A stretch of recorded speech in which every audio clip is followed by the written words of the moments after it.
محرم کے مہینے میں کون سے دن کا روزہ رکھنا چاہیے؟ محرم الحرام کا مہینہ قابل احترام اور عظمت والا مہینہ ہے۔ اس میں 10 محرم الحرام کے روزے کی بڑی فضیلت وارد ہوئی ہے۔ رمضان کے علاوہ باقی 11 مہینوں کے روزوں میں محرم کی 10ویں تاریخ کے روزے کا ثواب سب سے زیادہ ہے، اور اس ایک روزے کی وجہ سے گزرے ہوئے ایک سال کے صغیرہ گناہ معاف ہو جاتے ہیں۔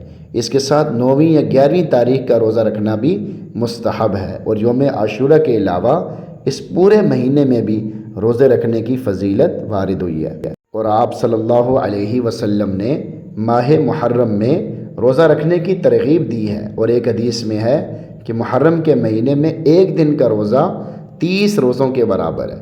نیز حضرت علامہ انور شاہ کشمیری رحمہ اللہ فرماتے ہیں عاشورہ کے روزے کی 3 شکلیں ہیں۔ نمبر 1 9ویں 10ویں اور 11ویں تینوں کا روزہ رکھا جائے۔ نمبر 2 9ویں 10ویں یا 10ویں اور 11ویں کا روزہ رکھا جائے۔ نمبر 3 صرف 10ویں تاریخ کا روزہ رکھا جائے۔ ان میں پہلی شکل سب سے افضل ہے اور دوسری شکل کا درجہ اس سے کم ہے۔